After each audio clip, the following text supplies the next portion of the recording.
There are some people that everyone should know about, and one of those people is Jack Churchill. But before we get into Jack's story, if you're a fan of the strange, dark, and mysterious delivered in story format, then you come to the right channel because that's all we do, and we upload 3 or 4 times every week. So if that's of interest to you, please invite the like button to come out with you for a nice casual get-together, and when you're about halfway through dinner, start aggressively hard-selling your multi-level marketing scheme. Also, please subscribe to our channel and turn on all notifications so you don't miss any of our weekly uploads. All right, let's get into today's story.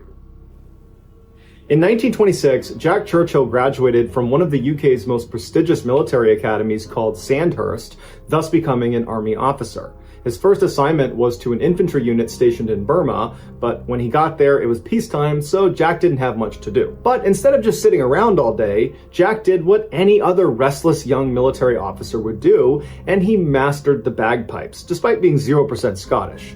He also took a trip across the entire Indian subcontinent on his motorcycle, almost entirely on unpaved roads. But in 1936, despite these incredible side hobbies, he just wasn't really that interested in being a part of the military when there wasn't anything going on, and so he decided to get out. He moved to Nairobi, Kenya, where he became a newspaper editor / male model / movie extra. During his off time, he still took his bagpiping very seriously, placing second in a prominent piping competition in 1938.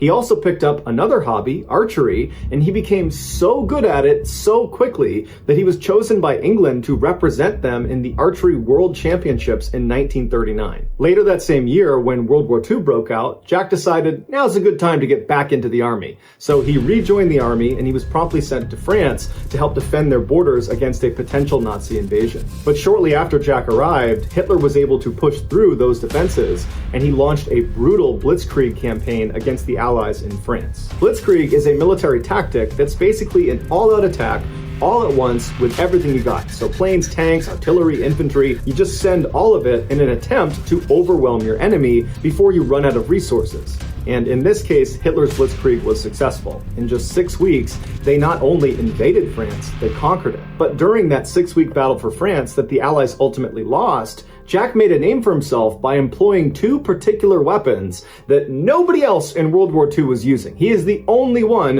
who used these weapons for the entirety of World War II. Jack and 2 other infantrymen were up on this hill overlooking this town that was full of Nazis, and at some point 5 Nazis come running out to the edge of this town and they duck behind a wall that's about 30 meters away from Jack. And one of these Nazis stands up and quickly crumples to the ground. And his 4 Nazi comrades look to see what happened to him, and they see a dead man on the ground with the back end of an arrow jutting out of his chest. And that arrow was fired by none other than Jack Churchill.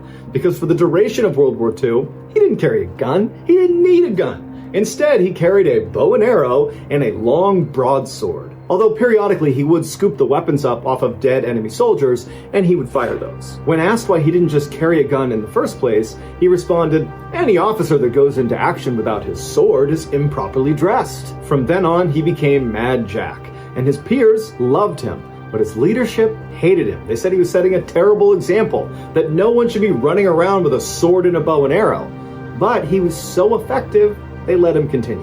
Throughout the brutal 6-week battle for France, Jack would lead dozens of these small raids against the Nazis, and he would just pick them off one by one with his bow and arrow and with his sword. And in one particular raid, he got shot through the neck, but he was so nonchalant about it that when he got back to base, someone was like, "Hey Jack, you're bleeding." And he was like, "Oh yeah, I am." They were like, "Well, what happened?" He's like, machine gun. After the Allies finally lost this battle for France and were forced to evacuate, they found a diary from one of the British soldiers, and in it he talks about the one thing that motivated him and the other troops around him, and that was the sight of Mad Jack running hither and thither with his bow and arrow and his broadsword. For his bravery in France, Jack was awarded the Military Cross. After leaving France, Jack heard about this new unit, the Commandos, that was being stood up to aggressively sabotage Nazi operations, and they were looking for volunteers.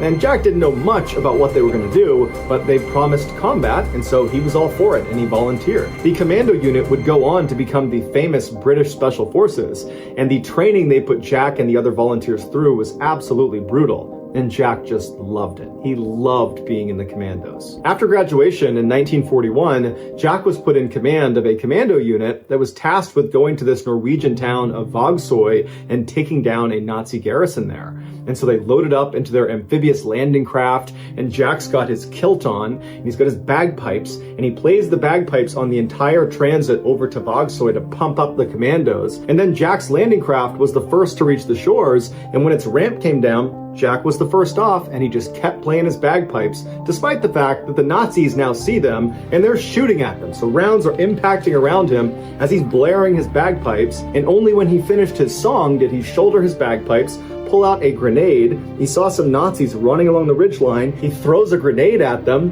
and pulls out his sword and runs into battle. In just a few hours, the Nazi garrison had fallen, and Jack was awarded his second military cross. During the Italian amphibious landings in 1943, Jack again was in charge of a commando unit, and they were tasked with capturing a Nazi observation post that was in this town just outside of Salerno. It was well defended and fortified, and Jack and his men were outnumbered 20-1. So Jack came up with a genius plan. Instead of using stealth tactics, he broke his small team into 6 different groups, and he placed them all around the outside of this town. And it was nighttime, so the Nazis did not see them setting up. And then on Jack's call, he had them all yell out at the exact same time, "Commando!" And the Nazis in the town were so caught off guard by all this yelling coming from all around them, they assumed a huge force is coming to take over this town. And so they went on the defensive. And so after their big war cry, Jack and his group are the first to charge down into this town, and Jack and one other guy would actually splinter off, and they would discover this big group of Nazis that were setting up their mortars. And so Jack and this guy sneak up behind one of them, and Jack grabs him from behind, holds this sword to his throat, and orders him to tell the rest of the team to surrender. And so the rest of the team, who vastly outnumber Jack and the other guy, they turn around and they see this lunatic wearing a kilt, wielding a sword. He's got bagpipes slung over his shoulder along with a bow and arrow, and they're like, okay, we give up. Shortly after, the rest of the Nazis in this town would surrender to Jack and his men, and for his actions, Jack would be awarded the Distinguished Service Order. In 1944, Jack was in Yugoslavia with the commandos trying to capture a strategically valuable location called Point 62. And when every man in his team was either killed or severely wounded, and when Jack had run out of arrows, instead of surrendering, he pulled out his bagpipes and started playing until a grenade detonated behind him, knocking him unconscious. The Nazis captured him and sent him to Berlin to be interrogated because they believed, because of his last name, Churchill, that he was connected to or related to the Prime Minister, Winston Churchill. He wasn't, not at all, so they ordered Jack to be sent to a concentration camp. On his way out of Berlin, Jack secretly flicked a lit cigarette butt into one of his interrogators' offices, and he lit it on fire, but nobody knew it was him. And so Jack arrives at this concentration camp, and he's only there for a couple of months before he and another British military officer managed to escape by crawling underneath one of the barbed wire fences. They had slowly burrowed a tunnel without anybody noticing, and then they jumped down into this abandoned drainage pipe, and they crawled out to freedom that way. But their freedom would be short-lived because they only made it a couple of miles before they were recaptured by the Nazis. And so they were ordered to go to another concentration camp that was considered much more secure. But after only having been at this new concentration camp for less than a year, once again, Jack was able to escape. This time it was because there was a power outage at the camp, and Jack just put his shovel down and casually walked out the front gates, and nobody noticed. He walked 150 miles in the treacherous terrain of the Alps, surviving on vegetables he had stolen from people's gardens, and then finally, 8 days later, he came across a United States Armored Division, and they took him in and reconnected him with British troops, and then he was ultimately sent back to England. And while Jack was free, he was very frustrated that the war in Europe was effectively over, and he had missed most of it. And so he requested a transfer to go out to Burma to fight against the Japanese in the Pacific Theater, but as soon as he got there, the Americans had just dropped the atomic bombs on Nagasaki and Hiroshima, Japan, abruptly ending World War II. And when Jack heard about this, he was so disappointed he would not get to do any more fighting. He was quoted as saying, if it wasn't for those Yanks, we could have kept this war going for another 10 years. Even though the war was over, Jack desperately wanted to get into combat at least one more time, and so he went to jump school and qualified as a parachutist at the age of 40, and with this new qualification, he was assigned to a light infantry unit, and they were deployed to Palestine to train their army how to better fight the Arab forces. And while he was there, he gained even more fame when he defended a Jewish medical convoy from an Arab ambush. and he did this all while wearing a kilt. Another time, he and 12 of his men helped evacuate 700 people from a Jewish hospital that was under attack from Arab forces. After Palestine, Jack came back to England and eventually retired from the army, and then begrudgingly took a desk job within the Ministry of Defense. And every day on his commute home on the train, he would take his briefcase and throw it out the window as they were moving. What he had figured out was if he threw it at the exact right moment, it would land in the backyard of his house, and he wouldn't need to carry his briefcase from the station to his house. But he didn't explain that to any of the other passengers on the train. They just figured there's some crazy guy who keeps throwing his briefcases out the window. In his retirement, he also became an extremely talented surfer. And at one point, he wanted to surf the Severn Bore, which is this huge wave in southwestern England that nobody else had surfed before. And locals that were familiar with this treacherous wave, they cautioned him and said, you really shouldn't do this. And he looked at them and he just said, I'll be all right. And then he proceeded to be the first person ever to successfully ride that wave. Jack would ultimately die in 1996. He was 89 years old. So that's gonna do it, guys. If you found the secret in today's episode, let us know in the comments what it is and where you found it, so give us the timestamp. And if you're the first to do that, we'll pin you at the top of the comments section. If you enjoyed today's video and you haven't done this already, please invite the like button to come out with you for a very casual get-together. And when you're about halfway through dinner, start aggressively hard selling your multi-level marketing scheme. Also, please subscribe to our channel and turn on all notifications so you don't miss any of our weekly 3 or 4 video uploads. If you want to get in touch with me, you can direct message me on Instagram or on Twitter. My username for both platforms is the same. It's JohnBallin416. I also have a ton of content over on TikTok where my username is Mr. Ballin.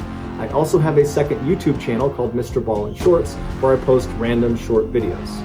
If you have a story suggestion, please submit it to our subreddit just called Mr. Ballin. It's linked in the description below. So whether I see you on Instagram, Twitter, TikTok, Reddit, YouTube, or some combination, just know that I really appreciate your support. And until next time, that's going to do it. See you. Today, I'm going to share with you 3 progressively more disturbing stories, and at the end of each of them, I will share the photo that is famously associated with them. But before we get into today's stories, if you're a fan of the strange, dark, and mysterious delivered in story format, then you come to the right channel because that's all we do, and we upload 3 or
petitioning to the city of Paris to allow him to test his design off of the Eiffel Tower. He thought if he jumped from one of their platforms, that would be high enough for his canopy to fully inflate, thereby showing that his design really did work. And so for a year, the city of Paris repeatedly rejected Franz every time he asked for the chance to do this. But in 1912, something changed and the city said, okay, you know what, Franz? You can test your parachute on the Eiffel Tower. But what the city didn't know, because Franz had intentionally kept it secret from them, was he didn't intend to launch a dummy off of the Eiffel Tower wearing his suit. He was going to put the parachute suit on and jump off these 17 stories himself. And so on February 4th of that year, Franz arrived at the tower, and standing around the base of it was a throng of people and journalists who had all read about this experiment in the newspaper.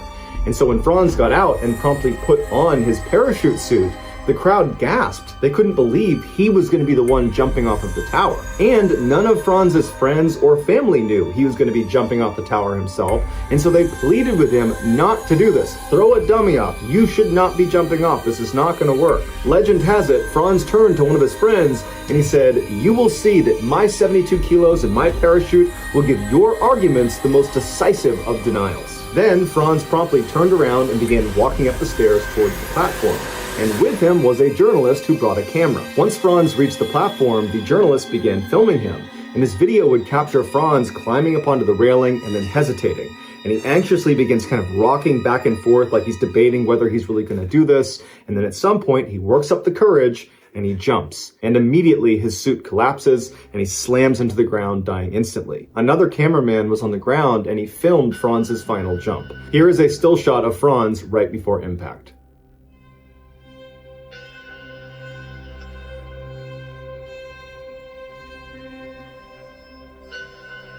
45-year-old Florida man Mike Moylan suddenly shot up in bed and grabbed the sides of his head, wincing in pain. He had a blinding headache. He squinted across the room at the alarm clock. It was 4:30 in the morning on June 28, 2007. Mike got out of bed and tried to stand up, but he immediately got dizzy, so he sat back down again, took a couple of deep breaths, and then he stood up again, and this time he was steady on his feet. He walked across his bedroom into his bathroom, where he opened the medicine cabinet, grabbed some painkillers, swallowed 3 of them, and then walked back into his bedroom. Before he laid down again, he noticed there was a dark spot on his pillow. Now, it was dark in his room, so he couldn't really tell what it was, and his wife April was fast asleep in bed with him, so he didn't want to flip the lights on and wake her up, but he had a feeling that that spot was likely blood. And so he ran his hands all over his head to see if there was blood coming off of him, and he found some on his right ear.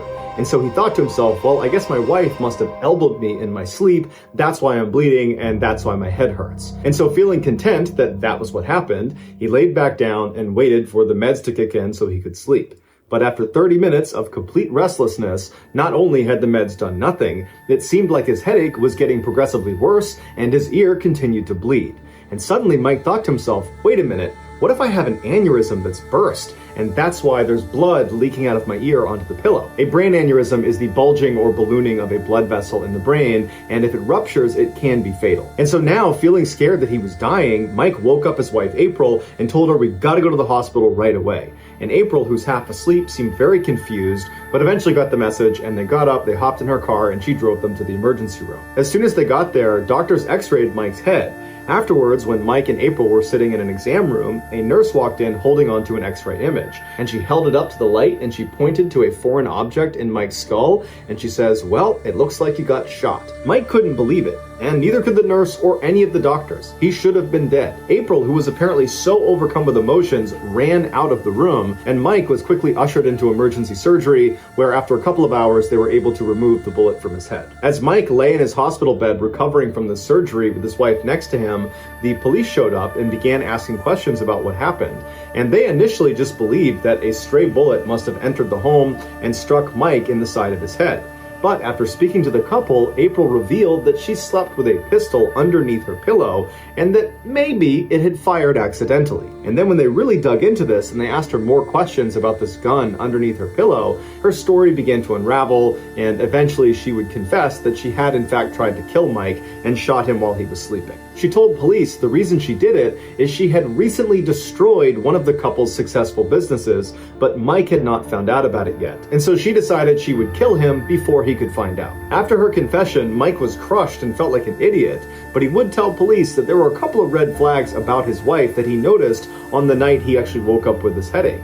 For one, when he told her, hey, I want to go to the hospital because I'm bleeding out of my ear, she apparently took a really long time getting dressed and acted overly confused about what was happening, well beyond the I'm just tired routine.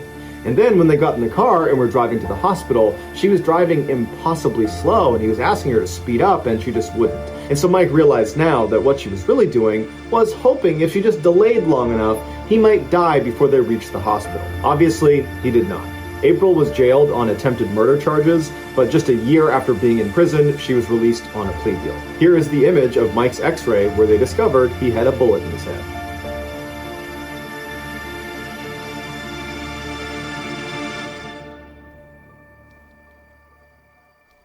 One of the most insane jobs in the world is being a saturation diver for an oil and gas company. These highly specialized divers go down to extreme depths to do construction and demolition on underwater structures. The extreme pressure on their bodies from being so deep will cause some of the mixed gas they breathe to get trapped inside of their body.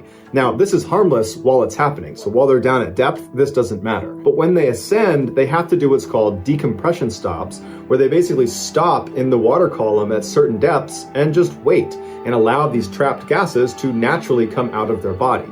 Now, if they skip these decompression stops and just rush to the surface, those trapped gases will not leave their body and they will expand inside of them, causing a condition called decompression sickness, or the bends, and it can be fatal. Now, these decompression stops get longer and longer the deeper you go. And in the case of saturation divers, they'll go as deep as 2,000 feet. And for reference, in order to safely ascend from 2,000 feet, it would take you about 33 hours.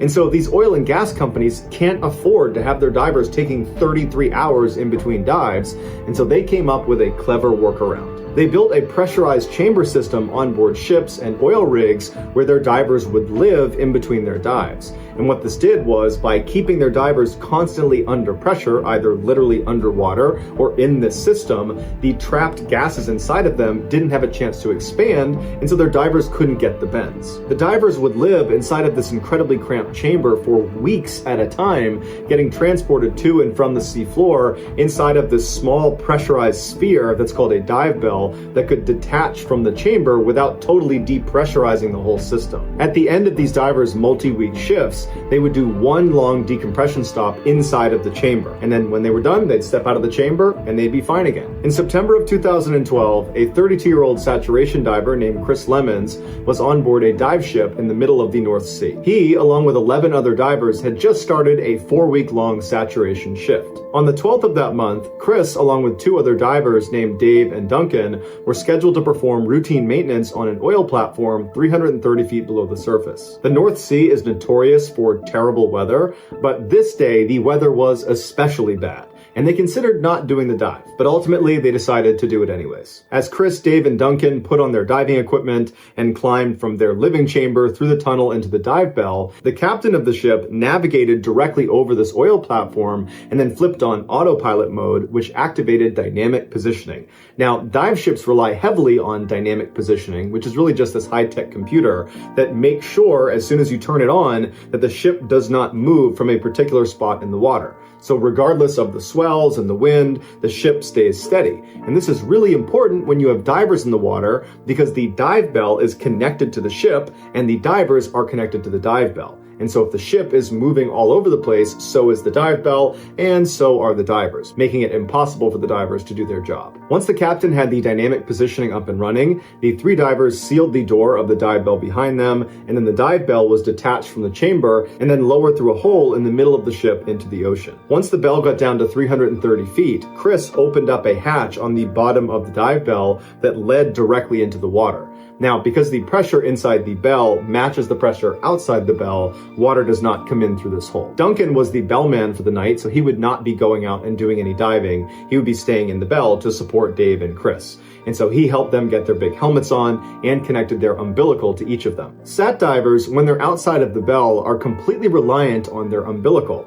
It's this long stretch of tubes and wires that are connected directly to their suit and to their helmet, and it provides air as well as heat and electricity to their lights, and it provides radio communication up to the people on the boat. Once Chris and Dave were all set up, they slipped through the hole at the bottom of the bell, which brought them down to this little platform that was suspended right below the bell, and from there they leapt off all the way down to the sea floor. Now, sat divers will say that leap from that platform is both amazing and terrifying, because once you leave the bell, it's completely pitch black all around you, so there's no reference point of how fast you're going or even how close to the ground you are. And so it feels like you're just sinking into this endless abyss before you crash into the ground. Once Chris and Dave did hit the ground, they stood up and began walking, and they were directed by the radio in their helmet which direction they needed to go to reach this oil platform. The oil platform was 11 meters tall, and it looked like a sort of pyramid of these big steel pipes. They climbed up the side until they reached their respective working area, and then they settled in to do their job, which they expected to take about 6 hours. At first, everything was going to plan, but about an hour into the job, something went terribly wrong on the surface. The dynamic positioning computer failed. Now, the captain immediately saw it and just expected the backup computer to kick in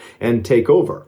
But in a terrible turn of luck, the backup computer also failed. And so very quickly, this huge dive ship began drifting in the rough seas, dragging with it the dive bell and the divers 330 feet below. While the captain struggled to try to fix the system and get it back online and get the ship back on station, another crew member hopped on the radio and called down to Dave and Chris, who were outside of the dive bell, and told them to abandon the structure and get back in the bell ASAP. And Chris and Dave could tell from the urgency in this person's voice that this was no drill, this was serious. Chris and Dave were both positioned on the south side of the structure about halfway up, and their umbilicals were running straight up the structure and then northward because the ship was drifting northward. So neither Chris nor Dave could go around the structure. They needed to go straight up before being able to climb their umbilicals back up to the bell. And so both men began climbing, but they could feel the tension on their umbilical was getting tighter and tighter, and Dave managed to get all the way to the top, and he cleared the lip, and as soon as he was on top, he started getting pulled away from the structure. And he looked to see if Chris was also getting pulled, and all he saw was Chris's umbilical, impossibly stretched, still draped over the south side, and he could not see Chris. And that's when Dave, Duncan, and all the people on the surface heard Chris come over the radio frantically saying he was stuck on the underwater structure. His umbilical had gotten wrapped around one of the pylons. And so through the radio, Chris asked Duncan to give him more slack.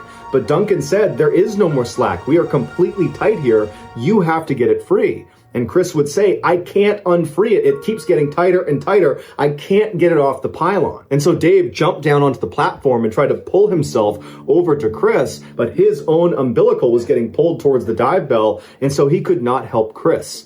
And so Dave knew he couldn't do anything, so he turned and began crawling up his umbilical towards the dive bell, and as he's climbing, he hears behind him this extremely loud explosion. It sounded like a shotgun going off.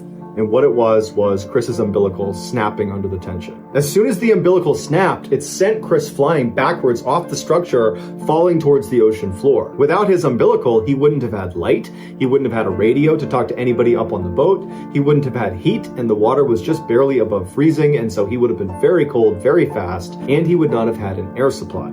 Although he would have had 2 backup canisters on his back that would automatically turn on. However, they only gave him 5 or maybe 6 minutes of air. And so when Chris hit the ocean floor, it would have been eerily quiet and totally, completely pitch black. He stood up at some point and looked around him and didn't see anything, but knew he had to get back to the underwater structure. It was his only chance of anybody finding him again. And so he had to make the impossible decision of just choosing a direction and blindly walking, not having any idea what you're walking towards. Choose wrong and you might walk over a cliff. But at some point, Chris made up his mind and just began walking in a single direction, and miraculously, he walked into the underwater structure. He climbed up the side until he got to the top, which was a flat metal grate, and there he looked around and saw there was no dive bell, there was no sign of anything. It was just him. He was completely all alone. And he must have known at this point that he was running out of air. He probably had maybe 1 or 2 minutes left.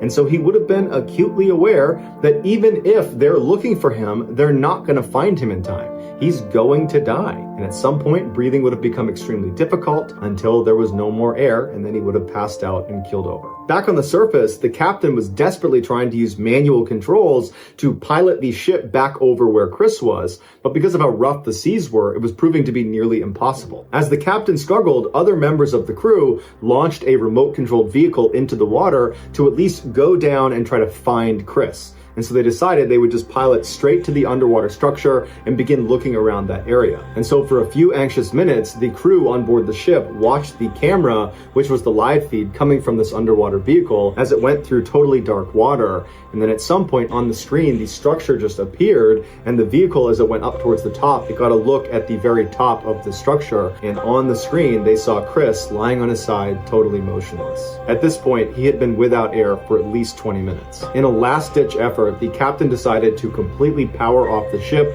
and its computer and just do a hard reset, something that you would never do, especially in rough seas, because if it doesn't come back on again, you are dead in the water. But when they turned it back on again, the ship came on and the computer system came back online, including the dynamic positioning computer. And so the captain immediately threw it on autopilot, and the ship navigated right over where Chris's last position was. After Chris's umbilical had broken, Dave had managed to climb back up to the bell, and he was just standing underneath that platform right beneath it. And so when the ship got right back over Chris's position, Dave leapt off the platform, got to the seafloor, climbed up the structure, grabbed hold of Chris's body, and hauled him back up into the bell. Once Chris's body was inside the bell, Duncan, the bellman, removed Chris's helmet, and he saw that his face was blue and he was totally lifeless.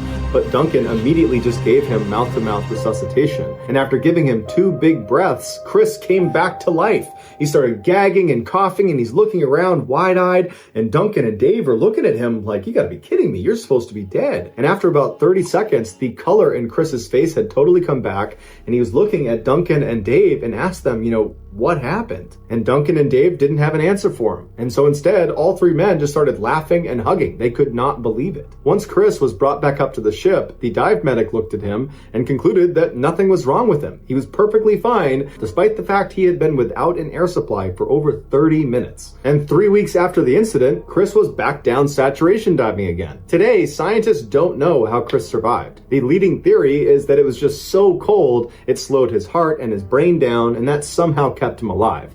But the reality is, his survival is a total mystery. Here is what the crew saw when their remote-controlled vehicle found Chris lying on top of that platform.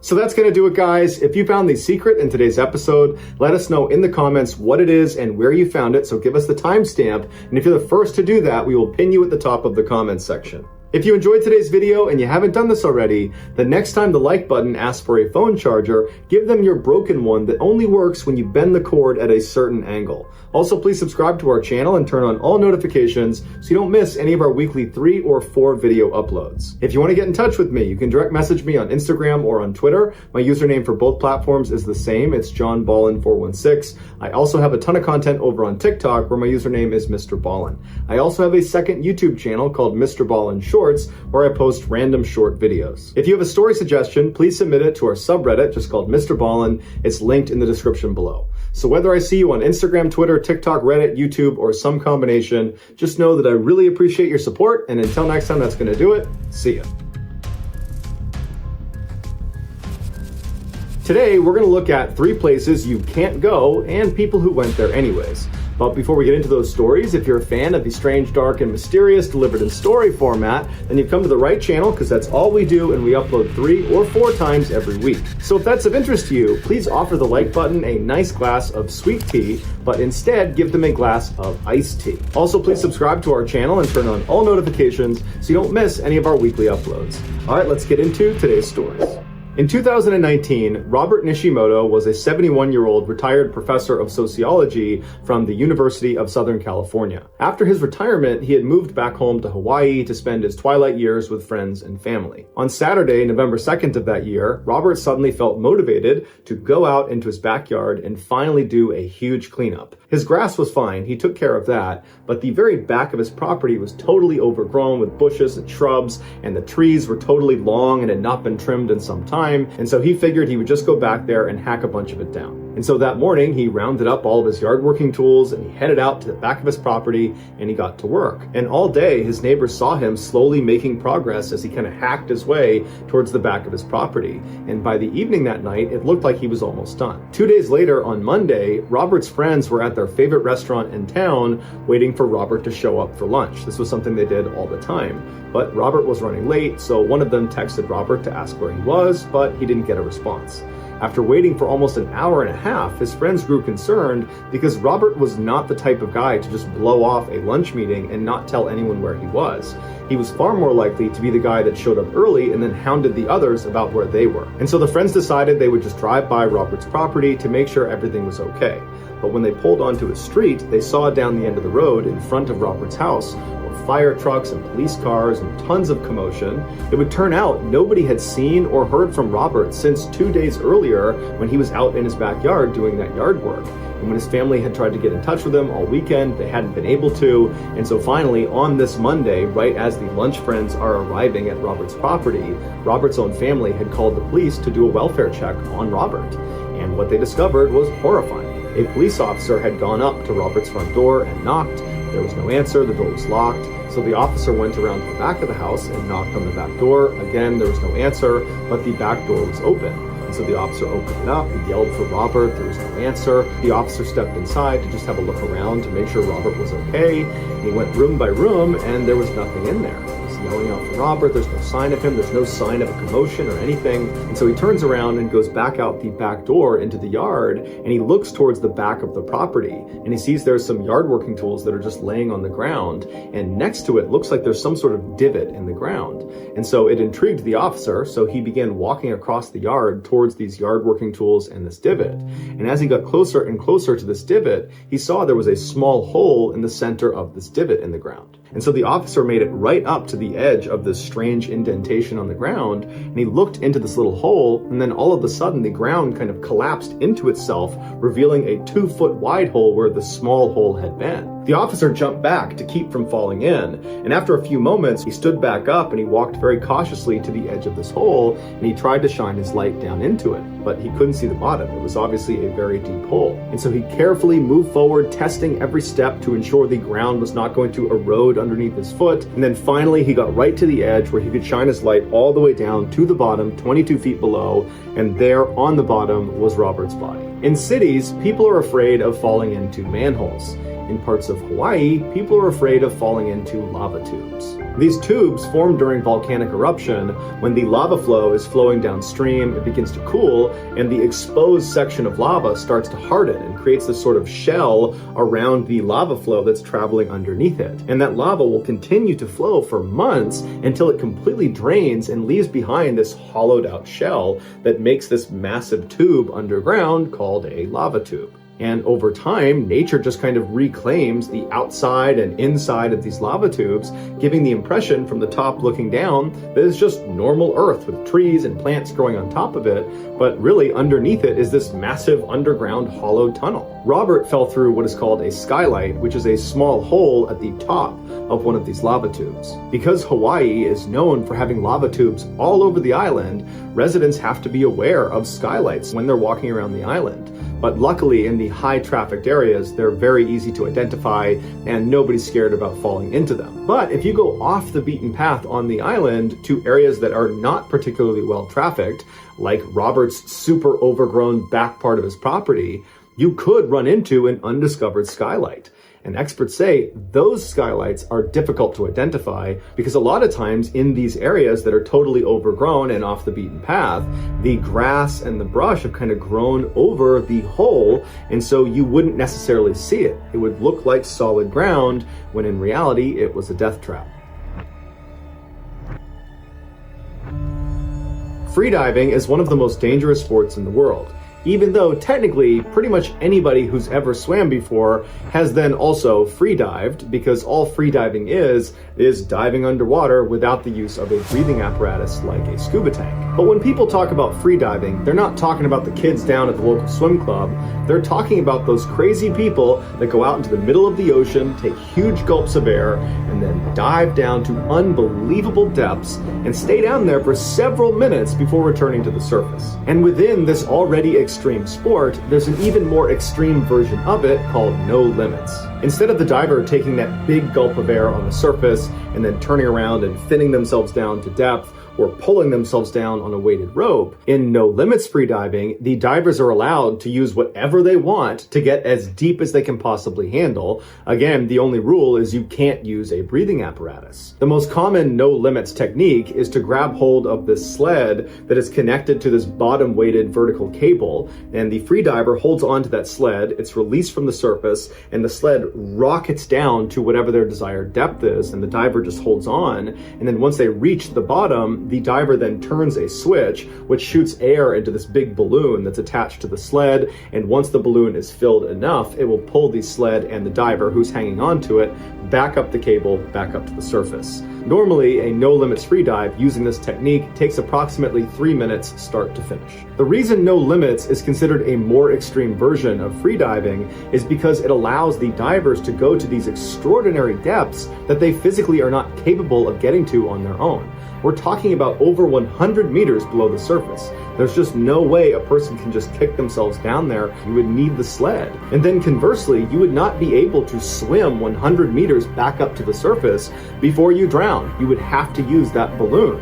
And so in no limits freediving, when you go down to these crazy depths, if your equipment fails, it's usually fatal. On October 12, 2002, 28-year-old Audrey Mestry was sitting on a floating platform off the coast of the Dominican Republic. The French native no limits diver was mentally preparing herself for what she was about to do. Audrey was one of the best freedivers in the world, and this day she was trying to become the best freediver in the world by breaking the world record for the deepest depth achieved by a no limits freediver, which was 170 meters.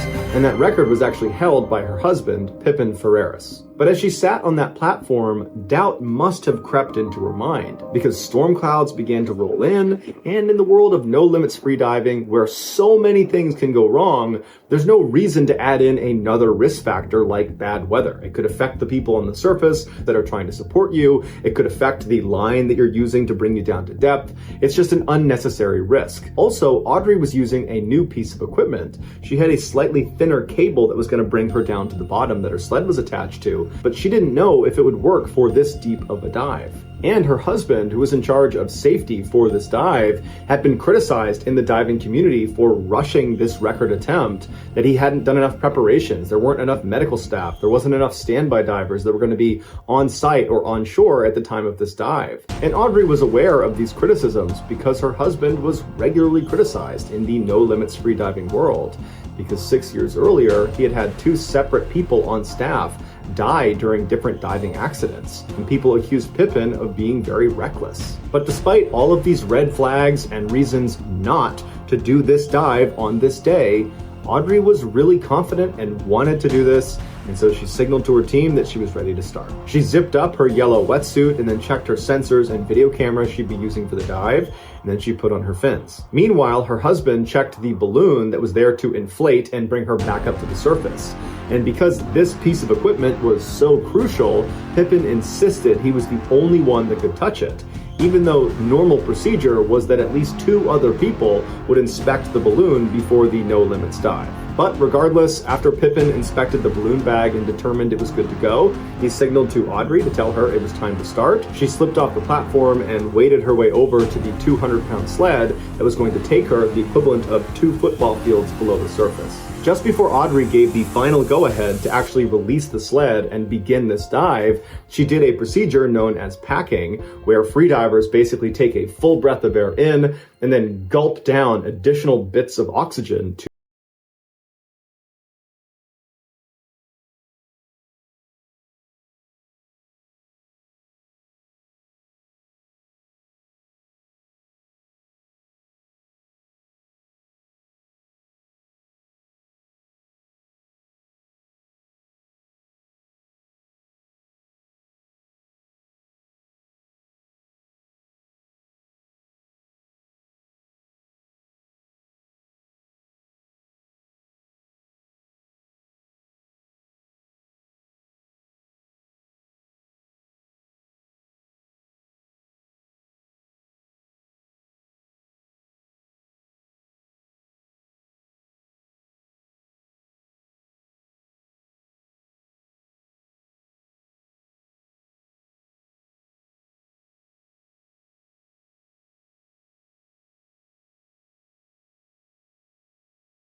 Audrey and the standby diver knew that because she was so deep, the pressure was so immense on her lungs that it actually constricted her lungs to the size of oranges, that if she took even a tiny gulp of air at depth, that air would expand so dramatically on the way up, it would kill her. And so all Audrey could do was cling onto the sled and very slowly ascend and try to hold her breath as long as she could, but she knew at some point she was going to drown. And the video shows her absolutely stoic, just riding that sled, knowing that that's about to happen. On the surface, when the 3-minute mark came and went and Audrey did not surface, her husband immediately threw on scuba gear and leapt in to try to save her. And by the time he got down to her and brought her out of the water, she had been underwater without air for 8 minutes and 40 seconds.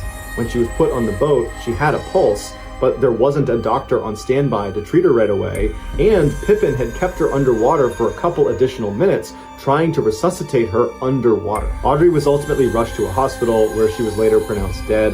The cause of death was drowning. Some believe Pippin, her husband, had intentionally sabotaged her dive in order to kill her, but the official investigation determined her death was accidental. In 1993, after an exhaustive review of hundreds of sites around the United States, executives from the German car company Mercedes-Benz had finally come to their decision. Tuscaloosa, Alabama would become the site of the first ever passenger car assembly factory outside of Germany. This was a historic day, not just for Mercedes, but also for Alabama. At the time, the state had one of the highest unemployment rates in the nation, and so residents of Alabama were hopeful this factory would create hundreds of new jobs. But what actually happened shattered their expectations. Immediately following this announcement by Mercedes that they were going to set up shop in Tuscaloosa, 3 other major automotive giants, Toyota, Honda, and Hyundai, all announced that they too would be setting up shop in Alabama. And so these 4 major factories all came with jobs of their own, and each of these factories attracted dozens of other smaller factories that supplied the parts to put together these cars. And so all these smaller factories came with additional jobs. And so this one decision by Mercedes didn't just create hundreds of new jobs in Alabama. It created tens of thousands of new jobs all across the state. 2 years later, in 1995, a little girl named Regina Elsie was born just about an hour away from the Mercedes factory in Tuscaloosa. Growing up, the automotive manufacturing industry was a big part of her life.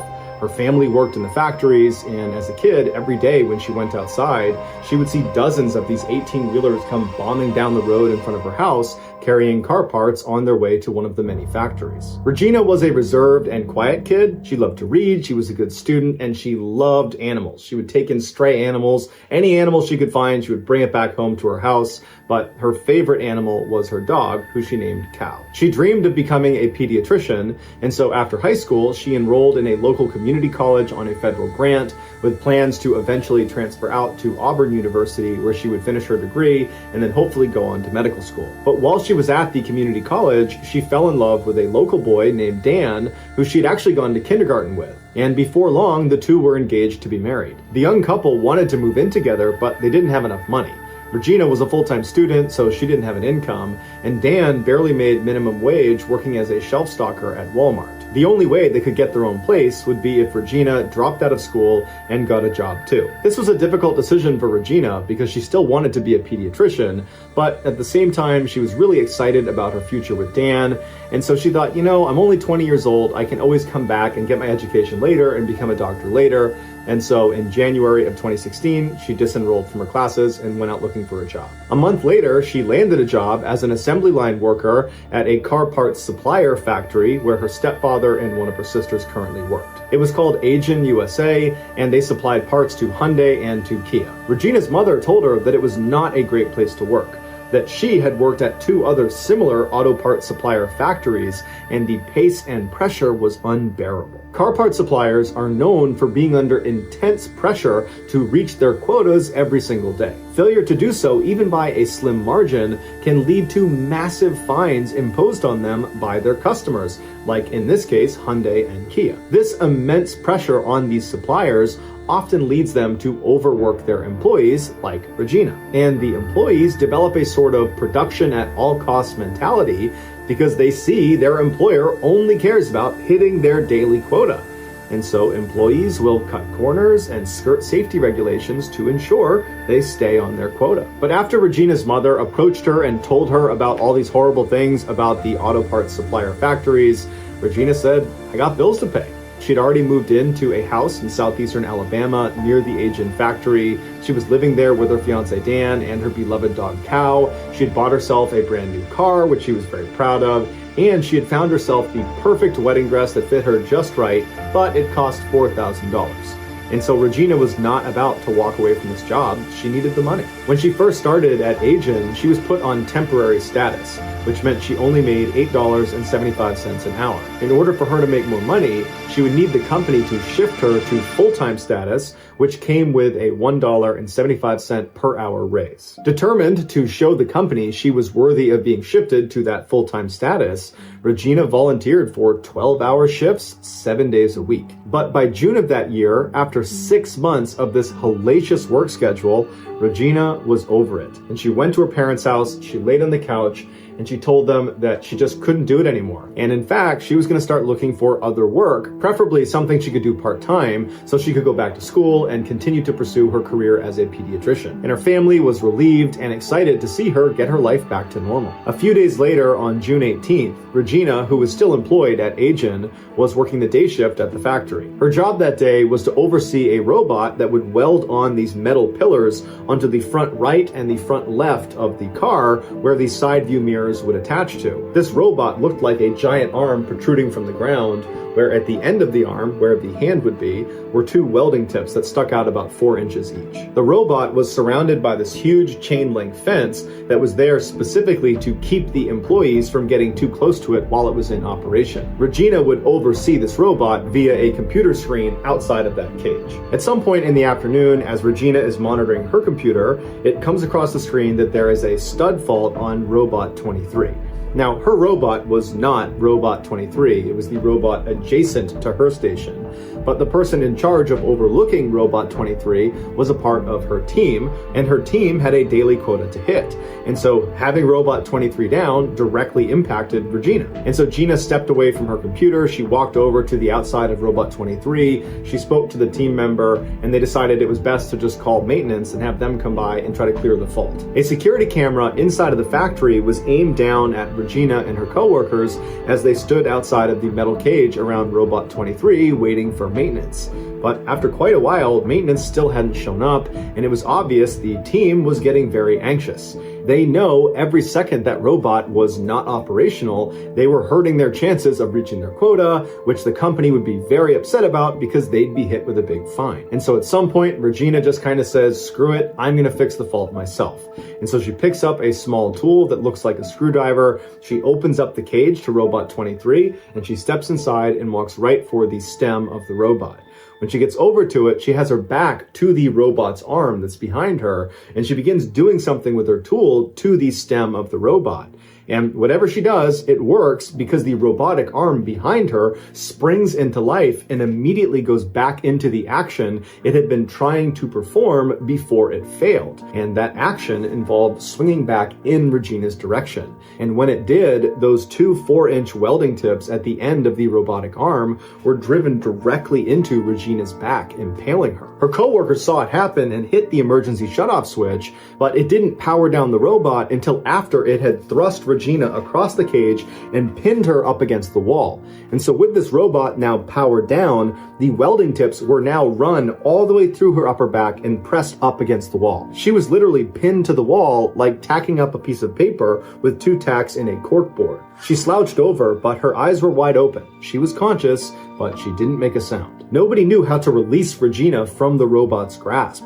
And so the team leader hopped on a forklift and sped across the factory floor towards the break room. He ran inside, he found a maintenance worker, and he dragged him out. They got on the forklift. The maintenance worker had to sit on the team leader's lap, and they sped back across the factory towards the Robot 23 cage.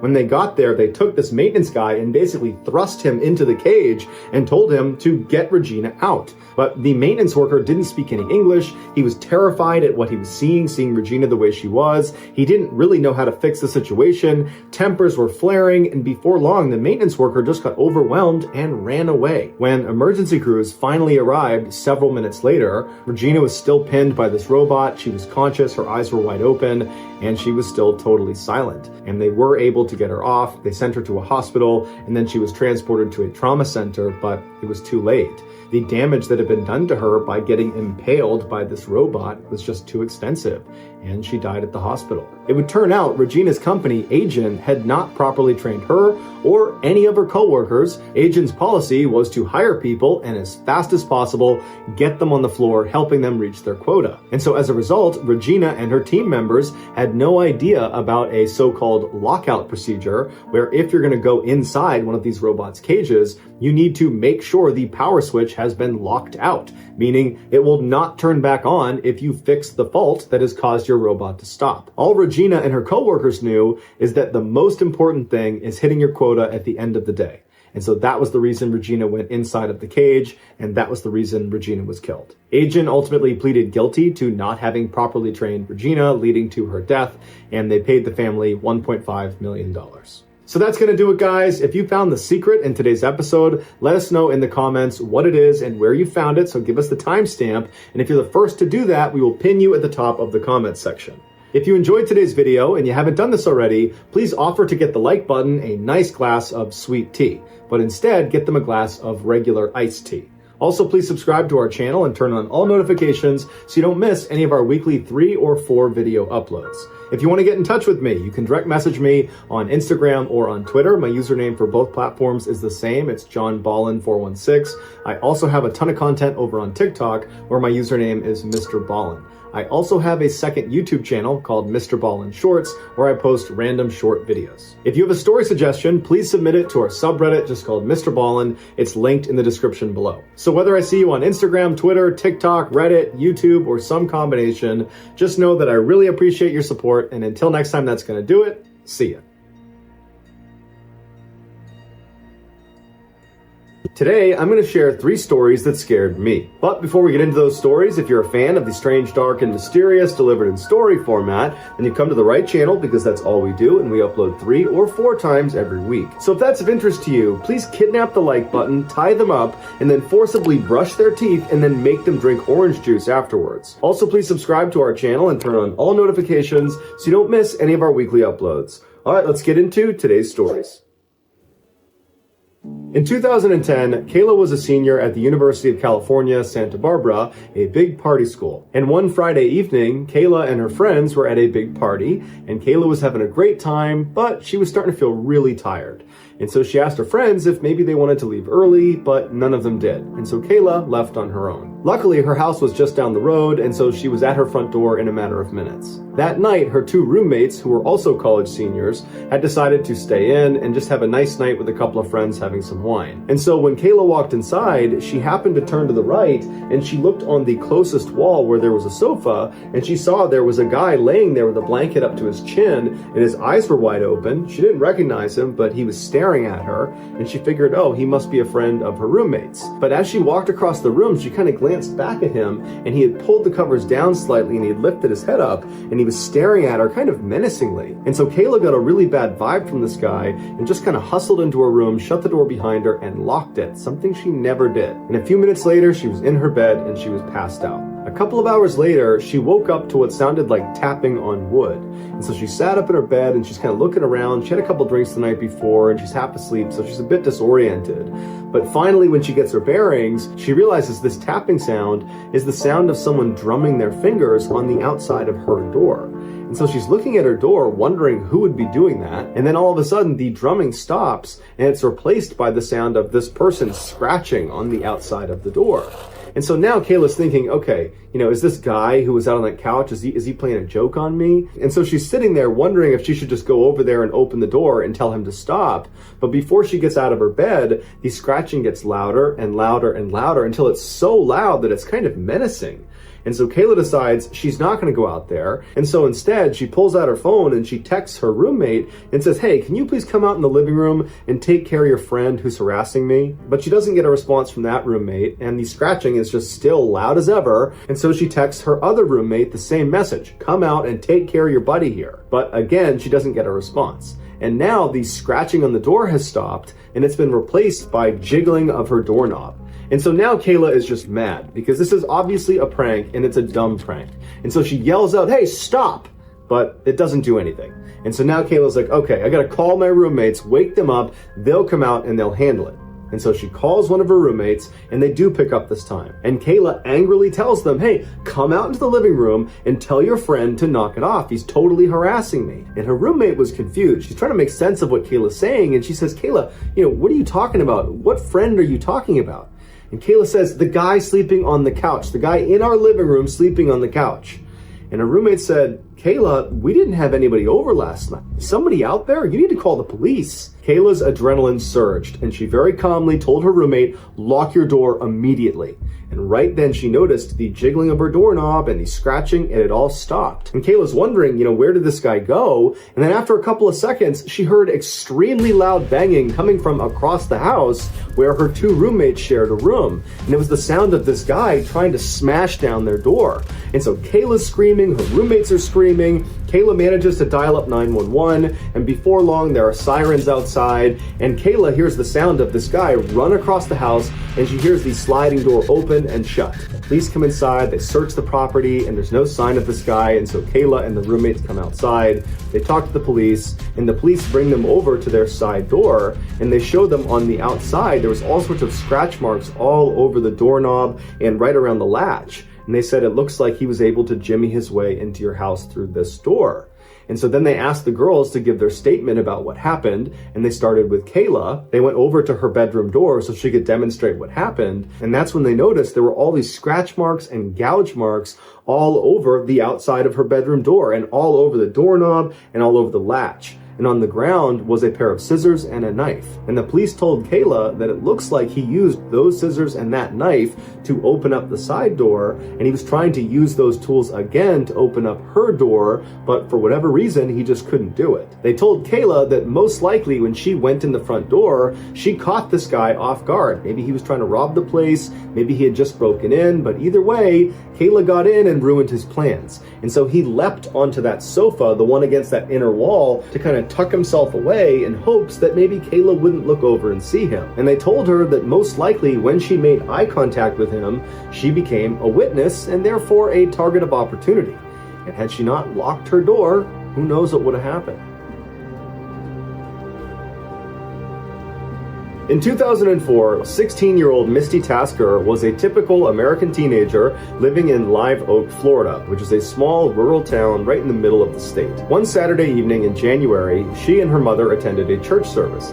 Afterwards, they hopped in her mother's truck and they got on the country highway and began making their way home. Their house was just 20 minutes down this highway. It was a straight shot. And this highway was pretty desolate. There were no street lights. It was actually a dirt road despite being a highway. And it was just thick forest on both sides of the road the entire way. There were no buildings or houses between the church and their neighborhood. Misty's mother was already a very anxious driver who would keep both hands on the wheel. She would sit up and kind of hunch over the wheel and keep her eyes intently focused on the road. But at night, her driving anxiety would shoot through the roof because she had really bad eyesight. And so she would go to great lengths to not drive at night to avoid that high level of anxiety. But the church service they had just come from had run a little bit long, and so now Misty's mother is driving with the sun starting to set, and she's going as fast as she can to try to get home before it gets too dark. And so as they're bombing down this road at about 55 miles an hour, despite it being about a 40-mile-per-hour zone, Misty, who's in the passenger seat, just happens to look over at her mother for no particular reason. And as she's looking at her, she notices out her mother's window, it looks like there's a little girl sitting on the side of the road. What's a child doing out here in the middle of nowhere? She says to her mom, "I think I just saw a little girl." And Misty's mother, who's high up on the wheel, she did not hear Misty the first time. She's just focused on driving and trying to get home. And so Misty says again, "I think I just saw a little girl. We need to go back. I don't know what she's doing, but I feel like we need to go back and make sure she's okay." And so Misty's mom looks over at her and she's not prepared to turn the car around. That means staying out later, and it means she's going to be driving in even darker conditions. And so she's like, "Did you really see someone? Because we got to get home." And Misty's like, "Mom, I'm pretty sure I saw a little girl. We have to go back." And so finally, Misty's mother, she's very annoyed, but she stops the car, she does a 3-point turn, and she begins driving back up the road where they came from towards this girl. Now, they had only made it about a half mile from where Misty believed she had seen this girl. And so pretty quickly, they slowed down because Misty said, I think she's in this area, and they both began scanning the right side of the road because that's where she's going to be now that they've turned around. Now, it was starting to get very dark outside, but there was enough light and they had headlights. They were pretty confident they'd be able to spot this girl. And so as they're slow rolling down the road, they both see this girl a little ways up on the right-hand side. Her back was to the road. She had her knees tucked up to her chest and she was rocking back and forth. Misty's mother made a comment that it was a little bit surprising that this girl was out here. I mean, there's really nothing around here. There's no houses, there's no buildings, there's no trails to be walking in this forest on either side. It was just kind of thick forest. And so she just thought it was very strange that this girl would even be out here, especially because there's not any traffic on this road. And so Misty's mother began slowly rolling up to her, and she told her daughter that instead of just stopping right away, let's just drive past her and get a look at her, and then we'll turn around and see if she needs any help. And so as they got right up next to her, they realized she was not a little girl. She was a young teenager, but she was not a young child. And as they drove right past her, they would expect her to turn around and acknowledge the car creeping up on her, considering there's no other traffic in the area and you're just some person sitting on the side of the road. You should definitely turn around and see what's behind you. But the girl did not acknowledge them. She just continued to have her knees up to her chest and rocked back and forth. And so Misty and her mother are a little bit freaked out by this, but they drive past her about 50 meters. Misty's mother does a 3-point turn, and when they're looking back down the road where the girl should now be on their left-hand side, they're oriented back towards their house now, she wasn't there anymore. But there were no street lights. It was now almost completely pitch dark outside, and so all they had was the headlights. And so Misty told her mom, drive up a little ways. Maybe the girl stood up and moved and we just can't see her because she's not in the headlights. And so Misty's mom began driving down the road and kind of turning slightly towards the left to shine the light more to the left, but there was no sign of this girl. For good measure, they turned right slightly to shine the lights more to the right-hand side of the road, but there was no sign of this girl.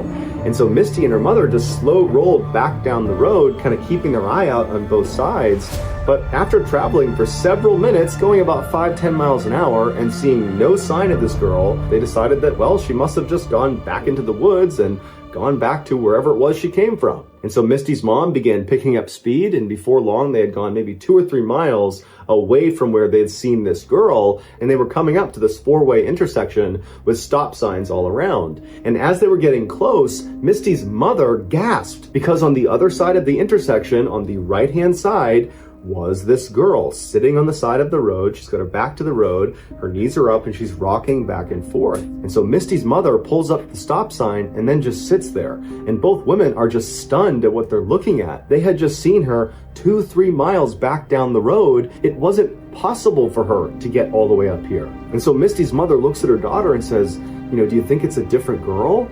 And Misty's like, no, that's the same girl. And so they just sat there for a minute until Misty started to panic.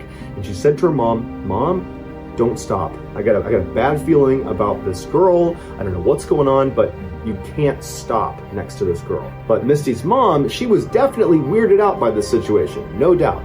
But she didn't feel good about abandoning this girl in the middle of the night on the side of the highway. And so even though she felt a little bit hesitant herself, she told Misty, we have to at least drive past her and ask if she's okay. That's the least we can do. And Misty was not having it. She said, Mom, do not stop. I got a bad feeling about this. Don't stop near this girl. But Misty's mom let up off the brake and began slow rolling past this intersection. And now at this point, Misty is just absolutely terrified. And so she takes her seatbelt off and she goes down into the footwell right in front of her seat. And she closes her eyes and covers her ears, and she just continues to beg her mother to just please keep going, don't stop. But her mother just continues on until she stops right next to this girl who's still just sitting on the side of the road with her back to the road. She's got her knees up, she's rocking back and forth. She's not acknowledging Misty or her mother. And so Misty's mother turns to her daughter and says, please roll down your window. And Misty refuses. She's still down in the footwell, still in the fetal position. She's crying and she's still begging her mother to please just go home. And so Misty's mother, frustrated, reaches across the passenger seat and grabs the knob to roll down the window manually. So she rolls the window down, and Misty, who's down in the footwell, all she remembers is sitting there covering up her ears, and she's crying, and she opens her eyes and she's looking up towards her mom, who's reaching over the seat, and her mom yells out to this girl, And Misty remembers looking at her mom, who suddenly recoils in horror and screams, and then they take off like crazy, flying down the road. Misty jumps out of the footwell and she's looking at her mom and she's like, what's happening? What just happened? What did you see? And her mom's got her hand over her mouth and she's speeding down the road and she's crying now, and she's looking at Misty and she just doesn't have the words to describe what she just saw. And so Misty's asking her mom, what did you see? What happened?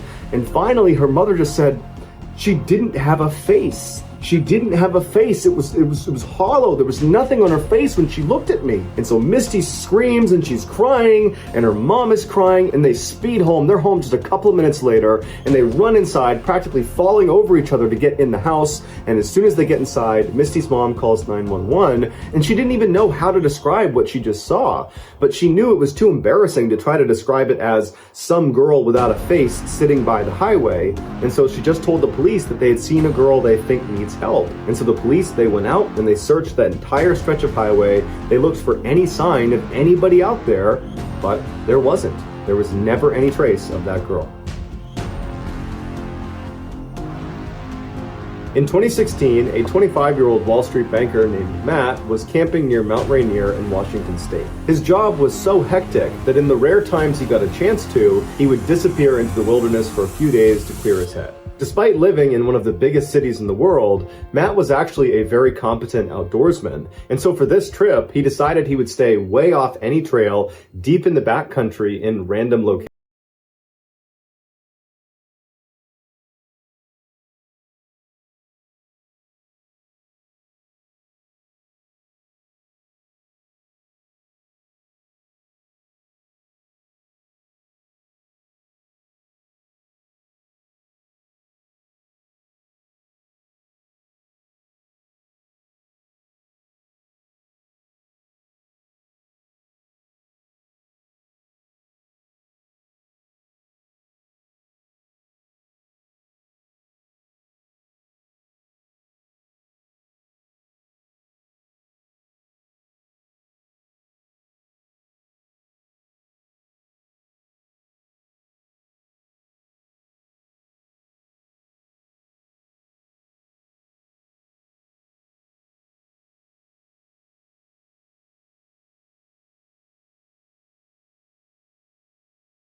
It rare because we're in the backcountry, and maybe he was just intoxicated and he wandered over here, and stranger things have happened, so that's probably all it was.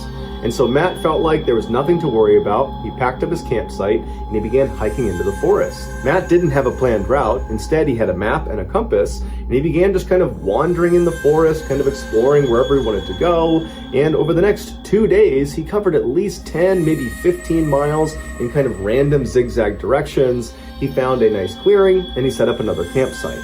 That night, he set up a fire and he was eating some food near his fire. And then as he's sitting there, he hears rustling coming from behind him. And he's pretty sure it's an animal, so he turns around and he doesn't see anything. And he goes back to eat his food. And then a little while later, he hears some more rustling behind him. And this time, he can't really just write it off. Clearly, there is something behind him that's moving around. And so he stood up, turned around, and remained motionless and just listened, expecting to see maybe a deer come out of the woods. But instead, he hears a man's voice come out of the darkness that says, "Do you know how to get to Bell's Canyon?" And Matt's heart starts racing. He knows that even though he can't see him, it has to be the same guy he saw 2 days ago.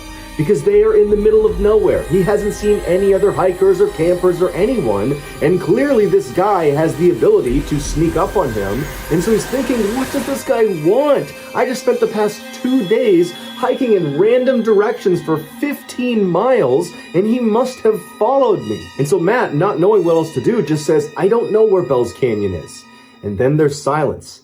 And Matt, one part of him is thinking, I hope this guy does not come into the light. I hope he just goes away. The other part of him is thinking, well, maybe this is a different person that is lost, and they're looking for this place called Bell's Canyon, and they'll come into the light. It'll be a big relief. I'll send them on their merry way, and everything will be fine. But as Matt is having this wishful thinking, the voice from the shadows does not come any closer, but instead asks the same question, a bit more forcefully this time. Do you know how to get to Bell's Canyon? This time, Matt did not respond. Now he was scared. This is not some friendly hiker looking for directions. There's something wrong. And so Matt, knowing he's all alone out here, he knew he had to do something to try to take control of this situation.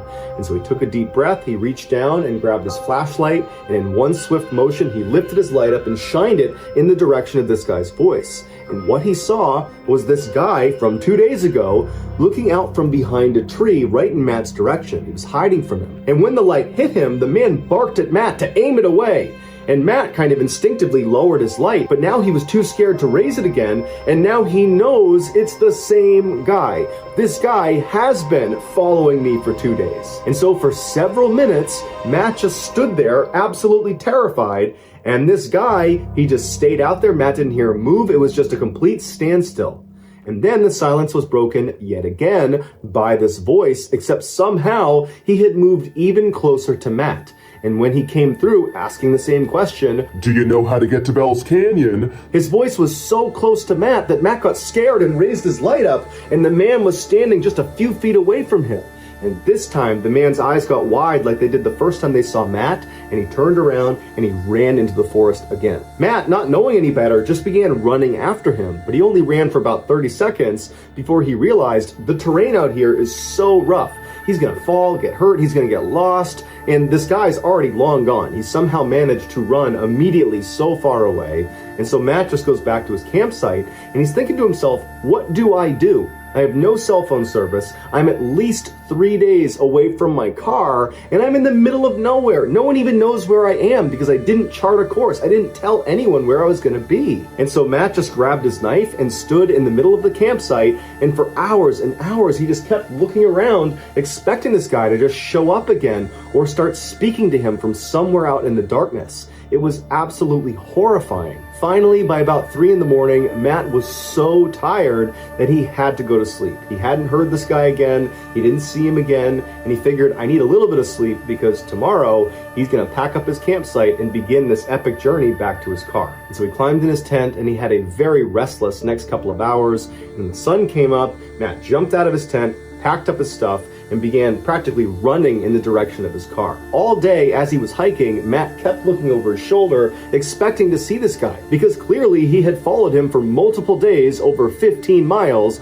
and so the likelihood that he's still following him was really high. And so all day, Matt just felt like he was being watched, he was totally terrified, and then the sun started to go down, and Matt knew he would have to camp out again. And so he found a clearing in the trees, he set up his campsite, and he was so tired from running basically all day and being so mentally exhausted from this experience that he just got in his tent and fell asleep very quickly. But several hours later, he woke up to the sound of somebody walking around his tent. And he knew it had to be this guy. He's still in the middle of nowhere. He's not even close to the parking lot yet. And so this guy is still following him.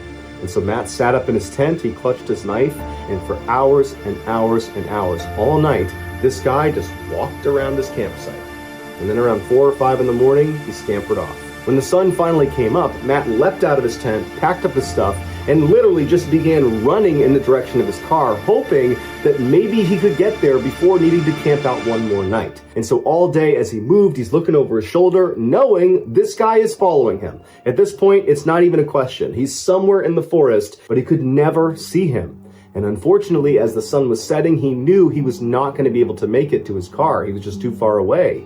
And so at some point when it got too dark to keep moving, he had to find a clearing and set up his tent again. And so once his tent was set up, he just climbed inside, grabbed his knife, and sat there, knowing this guy was somewhere out there. And so Matt climbed inside of his tent, he zipped it up behind him, he grabbed his knife, and he sat there expecting to hear this guy come walking around. But after several hours, he didn't hear him. And Matt started to wonder, maybe this guy has left me alone, finally. Maybe he's not following me anymore. And so Matt, who was totally exhausted, laid down to go to sleep. And then as he's laying there from somewhere out in the woods, Do you know how to get to Bell's Canyon? Matt immediately sat up. His heart began racing so fast that he actually was concerned he might have a heart attack. And he didn't know what to do, he didn't know what to say, so he just sat there holding his knife. And then this guy began running past his campsite, making animal sounds, and he would stop periodically and moan and grunt, and he'd kick up leaves, and then he'd run past his campsite again, over and over and over again, until the sun finally came up and this guy scampered off back into the woods.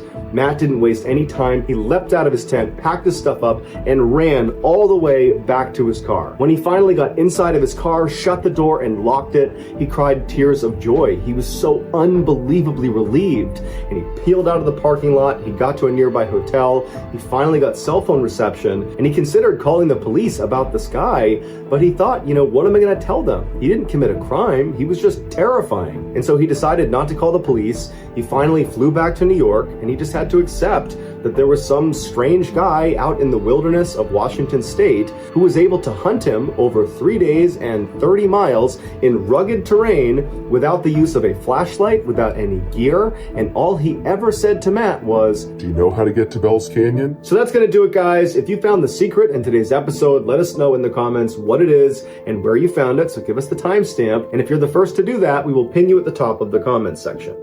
If you enjoyed today's video and you haven't done this already, please kidnap the like button, tie them up, and then forcibly brush their teeth, and then make them drink orange juice. Also, please subscribe to our channel and turn on all notifications so you don't miss any of our weekly 3 or 4 video uploads. If you want to get in touch with me, you can direct message me on Instagram or on Twitter. My username is the same, it's JohnBallin416. I also have a ton of content over on TikTok where my username is Mr. Ballin. I also have a second YouTube channel called Mr. Ballin Shorts, where I post random short videos and lost episodes. If you have a story suggestion, please submit it to our subreddit just called Mr. Ballin. It's linked in the description below. So whether I see you on Twitter, Instagram, TikTok, Reddit, YouTube, or some combination, just know that I really appreciate your support, and until next time, that's gonna do it. See ya.